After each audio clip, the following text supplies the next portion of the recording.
Hello, everybody. Welcome to another exciting episode of Jimmy's Jambox. We're here. We're back at it again, and we're going to get on into it. But before we do, as always, please make sure to like, subscribe, push all the buttons, do all the things. You know, I don't know where they are, but you do, and I trust you. With that being said, here's a quick word from our sponsors. Organic herbs and botanicals, skincare and edibles, wellness for body and mind. The Brothers Apothecary. Fine teas and remedies. Ronald Records. From indie gems to classic hits, discover the heart of local music. With live shows all the time, up close and personal, and regular releases on their in-house label. Ronald Records. Supporting the community, one track at a time. All right, thank y'all so much for watching. Again, shout out The Brothers Apothecary, Ronald Records, and Portland Water. Thanks for keeping us hydrated. And with that being said, let's go ahead and get on into it. Here is today's guest. What's up, everybody? His name's Jet Life. Hello. Thank you so much for joining us. Hello, how are you doing? Doing all right, man. Let's go ahead and get on into it. Why don't you tell us a little bit about, who you are, where you're from, what you do, give us that Tinder profile of your involvement with music. Got you. Yeah, so my name is Jet Life. I'm out of Portland, Oregon. Just been doing music, grinding. Hell yeah. And what got you started into music initially? Initially, I'd say family. Ever since a kid, they've always had, my family always had music playing. Okay. Was always into it, always humming, running around. Never really took it serious, just always was rapping, get drunk with the homies, just kicking it. No, I feel that. Was anybody in your household musical at all other than listening, or did you have any uncles or neighbors or anything that introduced you to musical performing in any way, or are you the first generation of musician artists in your family? I'd say I'm the first generation for not really music, but for rapping, I'd say. Okay. We were always musically inclined there. Mm-hmm. I grew up with my grandma, and she was real just stern and kind of made me pick something. Yeah. And I chose the violin. So I played the violin at a young age. Fun fact. Yeah. That was technically one of my first instruments really? as well. Yeah. Dope. Yeah. The violin. It wasn't the coolest thing, but when I was younger, it was kind of music. It was kind of a release for me too as well. Kind of get away from home. Yeah. My upbringing was a little rough, so anytime I can kind of get away, it was cool. So I kind of branched out to that. Mm-hmm. Did that throughout high school. I went into high school. Okay. Kind of was embarrassed a little bit freshman year, walking around with the big old, people are like, "Is that a guitar?" I'm like, "It's a violin, bro." It's a little small for a guitar. But stopped doing that sophomore year. Mm-hmm. Didn't really do much music, anything after that. Just kind of, I'd say back in 2022, I'd say somebody was like, "Dude, you look like a rapper. Do you rap? Do you make music?" I'm like, I don't, but thanks. That's kind of a compliment, I guess. Yeah. I like to, look nice and. Yeah, nobody ever tells me I look like a rapper. So I kind of took that. I was like, maybe I could probably do this, and I've always freestyled when I'm feeling it. So yeah, kind of started doing it. Met certain people, and kind of went from there. That's how I started. Hell yeah. If you picked up a violin today, could you still play it? Oh man. Is it like riding a bike? Because when I brush my teeth, I hold my toothbrush how I'd hold my bow. Okay. So, I think I honestly Interesting. Yeah. Interesting. Yeah, for those people out there, I still do it, surprise y'all. We have a violin. No, I'm kidding. No, but that is interesting. If you ever get the opportunity to pick one up and play it again, let me know. Actually, if you're able to. I do want to get one. I just haven't got to. Oh, okay. Yeah, it'd be kind of cool. I'd get it tattooed on me, actually, a little violin somewhere. Hell yeah. Well, I mean, it would definitely fit well with everything else. Yeah, man. Thank you. I like the art. Definitely. Shout out Lolly. She gets down. Hell yeah. But before we move into more what you do in the current day, we have a couple of foundation questions we check in with everybody on. Okay, yeah. This first one's one we ask early, it's one we ask often, and it's definitely a crowd favorite. What was the first album you ever bought with your own money? Man, so I was ready for this question. I kind of tried to do some groundwork for it, but I didn't really buy albums Not because they weren't available to me, just because I didn't really have the money growing up like that. I understand. Until a little bit later on, then it was like the MP3s. Yeah. And the iPods. Yeah, so by the time you could, digital was already there. I'm a 90s baby, so, before, the internet, So I'd say when I finally did, I was maybe junior year in high school, and I'd say it was the Kid Cudi, the Man on the Moon. Okay. Yeah. Hell yeah. Oh, that whole album just hits, man. I mean, definitely a solid album to choose. I really enjoyed that one, and then kind of my music just goes everywhere. Yeah, for sure. Yeah, that was definitely a big one. Once you buy one, I think, that's kind of where you're like, oh, I could buy this or I could buy that. But like, also, like you said, that at a certain point, the digital era kind of took over. It definitely did. If I had $1 for every album I have saved on my Spotify, I would not have dollars to like pay to live. You know what I mean? That makes sense. Yeah. Or if I bought every album I had on my, if I had $1 for every album on my Spotify, I'd be able to buy all the albums. But hell yeah. But then, what was the first live show you ever went to? That was like one specifically you wanted to go to. So like you saw it was happening, you got tickets, and you went to it. The very, very first one would be Andre Nickatina. Okay. Not bad, right? Damn, hell yeah. Right? That's not hell bad. Yeah. Oh, yeah. It was at the Wow Hall in Eugene. And yeah, man, it was definitely dope. Before that, never really went to any concerts or anything like that, or was never really took to, but that was huge for me. That was cool. Definitely. I mean, who is he performing with? I don't remember, but it was usually I think it was just him, honestly. Okay. Just him, because he did most of his tracks. He could definitely do it. Man, it was really cool. It was definitely dope. Hell yeah. And then before we get into what you do in the current day, do you have, because I guess you kind of touched on it already, but like, do you have like a defining moment where you decided you wanted to take music more seriously? Yeah. My homie Renee, shout out Renee, he heard me do this one little like, it was really melodic, and it was about ganja, and just I was like smoking good ganja, going kind of singing. He was like, "Dude, you should keep doing that, keep going." And then every time he'd see me, he's like, "Did you put out that song? Are you gonna do that song?" Oh damn, yo, shout out! I was like, "Are you serious?" Looking out. I was like, "Are you serious?" He's like, "Yeah, you should really do that song." So that was the first song I ever dropped. I don't think it's on platforms right now because I'm not sure why. I got to throw it back on there, but I was probably in my head about it. But shout out Renee, yeah, that was 2021, I believe, where he's like, you just really put your foot down and do it. So damn, hell yeah, that actually is rad. I love it when people are willing to be like, "Have you done music yet? Right. More music yet?" Everyone's like, "You Where's look the more like music?" You should. I was like, maybe I might try it out. Oh yeah, I love that. But now let's go ahead and let's get on into you in the present day. Yep. And we're gonna get a super easy one out of the way. Okay. How'd you pick the name? Oh, Jet Life. Man, growing up, I was a big Taylor Gang fan. Huge on the whole, just dressing, the chucks, just cargo shorts, all that, just really into it. Wiz was doing a lot of albums and features with this artist named Currency. And they're like real close, and his whole brand is called Jet Life, which is just like his group and his like whole thing, but it's not really like his brand. It was just like I kind of based it off that, kind of twisted it a little bit, put my little exclamation. I was gonna say the exclamation mark instead of the I is actually a really good. I thought it was pretty cool, but every time you kind of search it up, it kind of goes towards that. Yeah. Shout out Currency. I'm not trying to take anything from him, but I'm in the process of just kind of shorting in it. I can dig that. Revamping, you know what I mean? So yeah. But Jet Life, that's where that comes from. Hell yeah. And then let's go ahead and talk about your writing process a little bit. And we're going to break it up into chunks, but we're going to start right at the beginning. Okay. So when you get inspired, you're ready to make music. Yeah. What do you do to get a track started? Usually when the creative process starts, I'm usually, I smoke a lot, and I usually, roll a joint, or I'm just, or drinking, or the beat. It's usually just the beat. The beat is what gets it going. And do you find the beats online? Do you have like somebody hooks you up with them? Do you make them yourself? How do you where does the beat usually come from? In the very beginning, I would just find them. Like BeatStars.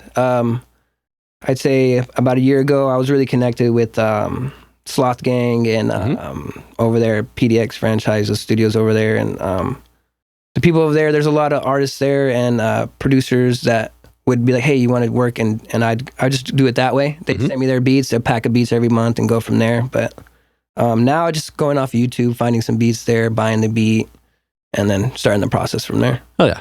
And then once you get a track, actually, before we get into that, do you write? Do you? Oh yeah, the freestyle? writing. Like okay. So I'll kind of be there's like humming, find the rhythm, the melody, and then once I have the melody, I'll put the words to it in my head, kind of go freestyle it. But it's usually just raw right there, and then I perfect it. Okay. So and do you just like punch in line after line after line? Do you wait until you get like a full like run down? I do is I get like a good solid sentence. And then I have the rhyming sentence with it, and I just go from there. It kind of just flows. And then if there's any words that I feel like don't fit, I'll replace those words once I go into the studio. Or it's usually like 2-3 studio sessions for me to finish the actual song. Okay. I'm kind of a perfectionist when So do you do like freestyles at home and then figure out what you're going to do and then like memorize it and then go into? If there's a beat or I'll have nothing accessible to me, I'll have like an iPhone playing the beat.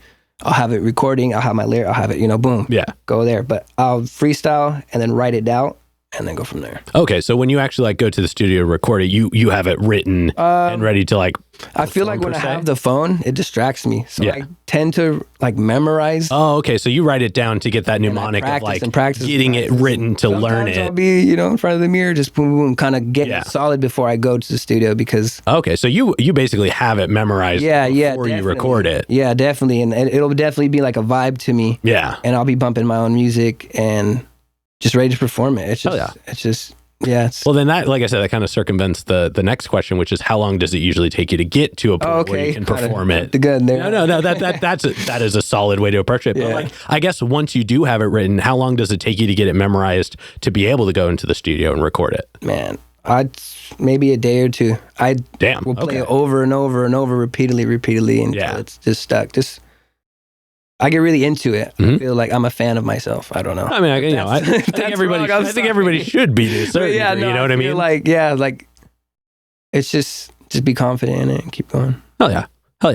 Oh, sorry. Like things look wrong here. I think somebody changed my project. Going the wrong way here. All right, we're getting back into it. I went and checked out some of your music. Okay. And you know what? I really like it. Really? You got music going back to 2022. I think it's pretty solid. You've got a really consistent sound.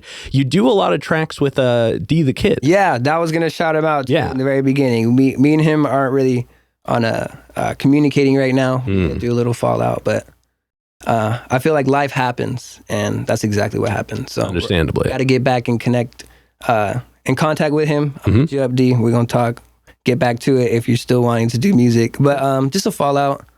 Well, I mean, like, how'd y'all come together? What made y'all decide to work on music? Through Sloth Gang Studios is where I started doing music out in Lake Oswego, I believe is where it's at. And we just clicked. He has like the perfect rap voice, I feel like. And he's had a lot going on, and I believe he just had a baby. Oh, congratulations. Yeah, congratulations. Well, that was one thing I was going to point out, because, I was checking out your most recent track, So High. And, I mean, first of all, it's super chill. The beat alone is a vibe. Is that the one that stands out to you? Oh, well, no, we'll get to that one in a moment. Okay, got it. Like I said, the beat alone, definitely a vibe. You were super chill. The ad-libs were really tight. That was something that kind of stood out to me. But what I really appreciate is that you and D have distinctly different voices. Yes. I always think it's crazy when people are like, oh, I sound just like the person I'm featuring. And I'm like, I can't tell which one's which. I haven't listened to your music enough to know the subtle differences. Yeah. So like, I really like that you two have notably different voices that work well together. Yes. But the one that I picked, because I do that bit where I pick out one, was They Know. Okay. The beat was tough. Your flow was locked in. The vibe was a little different than your other tracks too. Okay. And the hook was catchy. Like, I mean, and it's definitely one of those like self-proclaimed hooks. Yes, you had the like, we are the like. Yeah, we're definitely a duo. We were doing some shows. Yeah. We made a little statement there. But there was a catchy element to it that like I think stood out really well. Dope. And so that was, I really enjoyed that track. Thank you for that. That's cool. Yeah. I love hearing feedback. But I'm curious to know, what is one of your favorite tracks to perform? Oh man. Let's see. I'd say the Lil Bit. People seem to enjoy that one. It's like a remix of the 50 Cent song. Yeah. They really like that one. I have fun with that one. Hell yeah. No, that's definitely a fun one as well. Yeah. And then let's talk about some of your newer music, stuff that you're working on that isn't out yet. Yeah. How would you describe it? How is it like different from what you've done? What are you like trying to do to like shake things up, things like that? That's a good question, because I feel like it's all based on like experiences, like life experiences. Whatever I'm going through, it kind of changes. So a lot of things have happened to me in the last year, you know, so I've been kind of going up and down with my music, and I'm trying to stay consistent. But I've been doing a lot of features that haven't really quite finished yet, but they're in the works. They're there. Got one with Spencer Boston. Oh, shout out Yeah, man, shout out Spencer. Yeah. Shout out AMG gang, yeah. Yeah, shout out his team. I had a track with I believe Weezus from FOE. We never got to finish it, but we're in the process with that. Archie, shout out Archie. I see. Oh yeah. Sure, shout out Archie. Sir. Yeah, we're in the process. So just making sure we put a stamp on it and finish it is all. And I feel like my music is definitely evolving. I'm more melodic now. I feel like more like I'll definitely do the choruses and build up off that. So just trying to keep at it, you know, stay on it. Hell yeah. I'm definitely looking forward to all of that. Thank you, bro. Thank you. And then for this next one, I want to zoom out a little bit. We're going to look at kind of music as a whole. All right. What are some of the things about either newer music that's coming out now, or at least new to you music that you find you either enjoy or are pulling inspiration from? I'd say the diversity of it before. Now. Yeah. Before, it was like a certain genre was catered to specific people. Now it's like you could see any race, everybody just kind of listening to rap, or it's not just... Yeah. It's not necessarily just one genre of music. So I like that aspect. I love some country songs. I'm a big reggae music. I listen to a lot of reggae music. I'm Chicano, which is, so I listen to a lot of oldies. So it's like just different styles of music, I feel like. And it's all definitely more accessible. Yeah. Hell yeah. No, I couldn't have said it better myself. I totally agree. And then before we get into the next portion, which is all hypothetical questions. Okay, the fun ones. This next one is probably the densest question in the interview. Okay. But, we've talked a lot about your experiences, your actions, your reactions, things like that. When it's just you and music one-on-one, what does music give back to you? I'd say peace. Like, I don't know what it is. When I really get invested into the music, it's just like, it's a release. I love performing, but I feel like music has definitely kept me sane. When I had nothing else, I've always had music. Even if it's just a radio or me singing at times, I'll sing a song just to make myself feel better. But just, I need music in my life, definitely. And it's always been there for me. So. Oh yeah. No, I could do that for sure. It's definitely like the great equalizer of most things. Yeah. And then now that you make your own, it's like your own craft. So it's like, I don't know. I just enjoy it, man. It's great. It's a release. Yeah. No, hell yeah. I dig that. Thank you so much for sharing that. Yeah, no, definitely. That's a great question. Yeah. But now let's go ahead. Let's move on to some hypothetical questions. And for these, sky's the limit. The questions are all made up. So the answers are allowed to be as well. But this first one's pretty straightforward. If you could work with any one person, the only requirement is they have to be alive. Who would you want to work with, and how would you want to work with them?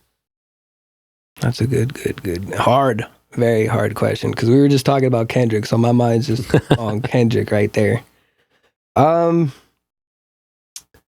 I have to say Kendrick Lamar. Just everything that he's doing, everything that he's done, the music that he's put out.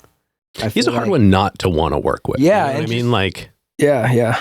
Where he comes from, I've my son's mother is from there, and I've visited there frequently, and I'm kind of familiar with the area a little bit. So I've seen certain things that he has in his videos, and how authentic it is. Like, I think that's a big aspect that I'd want to have in my music. So work with him in that way. He did have like some merch before when he was doing like his little group thing. So, maybe work with him on that area. Yeah. Man, merch is like, I still don't even have merch for this show. Man, like, I would definitely wear 2 years and 2 years and 500 episodes in, and I still haven't even gotten like a t-shirt or like. I see, man, their work. I see everybody, man. Yeah. Shout out Archie. He's on top of it all. Hell yeah. But yeah, no, definitely do some merch. I'm very, fashion just related. So merch. Hell yeah. And then subsequently, who's a local artist that you're aware of that you haven't gotten to connect with yet, but you would like to? Local artists. There's this young cat, man. I think you've interviewed him before. Is Gutta? I think AZ Gutta. Oh yeah. Man, he dropped a track. I don't know who it was with, but it's from, I think it's a little older head, and they just he has like this East Coast flow to his rap. I definitely love to work with him. Haven't reached out to him yet, but we'll link. Hopefully. You should. Yeah, I should. I think he's fairly accessible. Actually, everybody add him in the comments. Let's see if we can make that happen. What's up, man? Hit me up. Oh, yeah. And then for this next one, like I said before, sky's the limits, and it's pretty literal in this sense. But if you could perform anywhere in the world, and you wouldn't have to worry about crowd access or building stability or power, it was guaranteed the best lineup, guaranteed the best show, and it doesn't have to be a venue. It could be anywhere. Where would you want to perform? Oh, okay, because I was trying to. Yeah, no, maybe if it's just a venue. That's a hard question. I feel like just me being on stage in front of a huge crowd is something that's going to be like life-changing for me. Either if it doesn't go anywhere, just me on stage and seeing that people rocking with my music. Yeah. There was a venue that I seen Burner at. I think it was in Colorado or something like that, but it was surrounded by mountains. Red Rocks? I think or so. Red Rock? Yeah. It was surrounded by mountains, and it was just all outside. Everyone's outside. It just looked crazy. That would definitely be pretty cool. Yeah, that is smoky out there. That is definitely one of my like favorite outdoor venues to like see. It's called, what's it called? Red Rock. Red Rock. That's what it'd be. That's my answer. Red Rock. Hell yeah. I have not gone there yet to see a show. That's not like bucket list, but definitely like pilgrimage worthy. Like I need to get out there at some point. But I would love to do an episode of this show there as well. Cool. That'd be a lot of fun. All these gadgets with you. Hell yeah. Hell yeah. I mean, there's a couple things. Right. And then to wrap up the hypothetical questions, if you could get one more album from anybody, they could be alive, they could be dead, they could have not put out an album in 100 years. Easy. This is so easy. Okay, well, go for it then. Pac. Hell yeah. It's definitely, man, his music just resonates with me so heavily. Yeah. And it's just that 90s, everything, man, just Pac, for sure. See, I would love to have an album from him now. Like, to like see what his music would be like now. You know what I mean? Like, just get his perspective on like how things were like after COVID, for example. Yeah. Or, you know, after like all the things that happened for the country. Like, I mean, and even like, think of how hip hop would be different. Definitely. Like, he changed the game so young. Mm-hmm. Imagine if he had gotten to keep going. Kept going and evolving. And I think things definitely would be different, I believe. Hell yeah. But with that being said, we're going to go ahead and start wrapping this up. Okay. What can we look forward to between now and January? From now and January, I'm definitely going to try to put my foot on the gas a little bit. Knock out these features, like I said. Mm-hmm. Anyone that wants to work with me, hit me up. We can go from there. Maybe drop a couple visuals. I have these tracks with a female artist. Her name's A-Love. She's starting to make a little bit of movement out here. Make sure we drop those. And just kind of get out there with the people more. Move around a little bit more because I've been little, enclosed. But I'm back. So hell yeah. Look forward to it. Hell yeah. We're definitely looking forward to that as well. Sweet. For this next one, go and look straight at the camera. Tell everybody how they can find you. On all social medias, it's JetLife 503. If not, it's Jet 503G. And then on all streaming platforms, it's going to be JetLife, JETL, and then there's an exclamation point, FE. So that's JetLife. So yeah, look them up. Hell yeah. And then any other plugs, any other shout outs, anybody else you want to put on while you're on here? Shout out D the Kid. First off, I still rock with you, homie. Shout out Sloth Gang, Kid Mo, AMG, OBX, fucking Archie, everybody, the hustle heads out there. Dami, everybody from Portland, man, just keep doing what you're doing. Let's connect a little bit more and just keep rocking. Hell yeah. And with that being said, we've got one last question to go. But before we do, I'm going to steal the camera for just a second. Cool. As always, y'all, please make sure to like, subscribe, push all the buttons, do all the things. I don't know where they are, but you do, and I trust you. And one more shout out to the Brothers Apothecary, Ronald Records, and Portland Water. Thanks for keeping us hydrated. And with that being said, the final question. And this is entirely up to your interpretation. Here we go. But what is an album you feel is more on the obscure side? It's a deep cut. It's one not a lot of people would know, but it's one you think everybody should know. I think this artist in general is just underlooked. Actually, there's two. I'm going to say them both just because Dizzy Wright.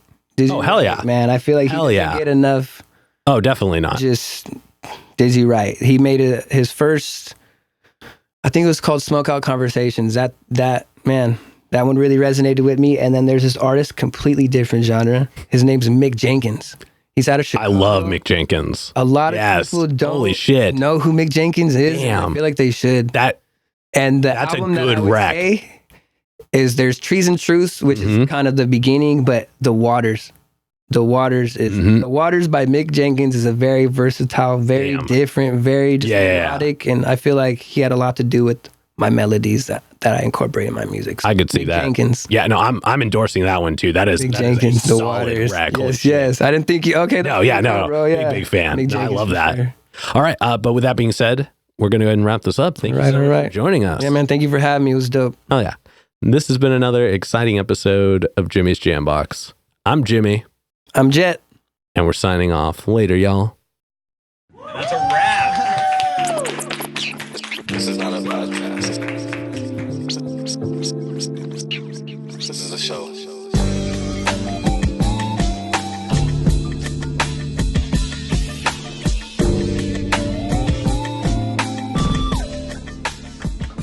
Keep jamming.